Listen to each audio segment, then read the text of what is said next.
Hi guys, আজকে আমি যাচ্ছি শপিং করতে। লাস্ট টাইম সেলের সময় শপিং করতে গিয়েছিলাম, তারপর থেকে আর যাওয়া হয়নি, তাই ভাবলাম আজকে একটু ঘুরে আসি। প্রথমে চলে এসেছিলাম বারুইপুর কাছারি বাজারের লেডিস ফ্যাশনে। তো এখানে অনেক রকম কালেকশন তোমরা দেখতে পাচ্ছ। তো আমি কিন্তু বেশিরভাগ জামা কাপড় এই দোকান থেকেই কিনি, কিন্তু আজকে এখানকার কালেকশনগুলো আমার খুব একটা পছন্দ হচ্ছিল না। আমি তাও ট্রাই করছিলাম, কিন্তু ওরা বলছিল যে একটু ওয়েট করো, কিছুক্ষণ পরে আবার নতুন জামা আসবে, তখন তোমার পছন্দ হতে পারে। কিন্তু আমার হাতে একদমই সময় ছিল না, তাই আমি চলে গেলাম রোজ ফ্যাশনে, কারণ এখানেও ভালো ভালো কালেকশন থাকে। এখানে এসে দেখলাম বাইরে যে কালেকশনগুলো আছে সেগুলো তেমন একটা আমার চোখে লাগেনি, কিন্তু এখানকার সব থেকে আমার ভালো লেগেছে কুর্তিগুলো, তাই দোকানের মধ্যে চলে গেলাম। আর একটার পর একটা কুর্তি ট্রাই করছিলাম। প্রথমে নীল হোয়াইটের উপরে নীল কালার ফুল এই কুর্তিটা দেখছিলাম, তারপরে এই খয়েরি কালার আর ব্ল্যাক কালারের কুর্তিটা দেখছিলাম যে কেমন লাগছে আমাকে। তবে এই অলিভ গ্রিন কালার কুর্তিটা আমার সব থেকে সুন্দর লেগেছে। আর এখানে প্রত্যেকটা কুর্তির কালেকশনই সুন্দর সুন্দর ছিল, তোমরা চাইলে রোজ ফ্যাশনে চলে যেতে পারো। আর এই কুর্তিগুলোর প্রাইস ছিল মাত্র 200 টাকা করে। কুর্তি দেখতে দেখতে আমি দুটো কুর্তির মধ্যে কনফিউজড হয়ে গিয়েছিলাম যে কোনটা ছেড়ে কোনটা নেব। এখানে আমি বুঝতে পারছিলাম না কোন খয়েরি কুর্তিটা আমাকে বেশি সুন্দর লাগছে,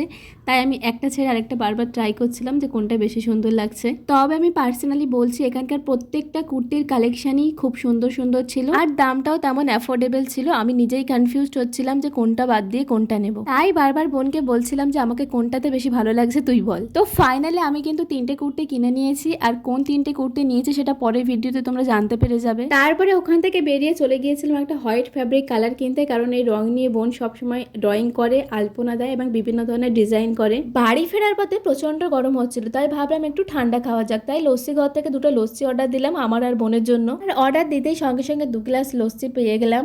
আর এখানে বোন কিন্তু প্রথমবার এই দোকান থেকে লস্যি খাচ্ছে, তবে ও বললো এই দোকানের লস্যিটাও তেমন একটা ভালো লাগেনি। তবে কিন্তু এই দোকানের লস্যিটা প্রচন্ড ঘন হয়। আজকের লস্যিটা আমার তেমন একটা ভালো লাগেনি, কারণ মিষ্টিটা একটু কম দিয়েছিল, তাই একটু টক বেশি লাগছিল। লস্যি শেষ করে অটো ধরে বাড়ির দিকে রওনা দিলাম, কারণ অনেকটা লেট হয়ে গিয়েছিল। তো আজকের ভিডিওটা এই পর্যন্ত, দেখা হচ্ছে নেক্সট ভিডিওতে। টাটা।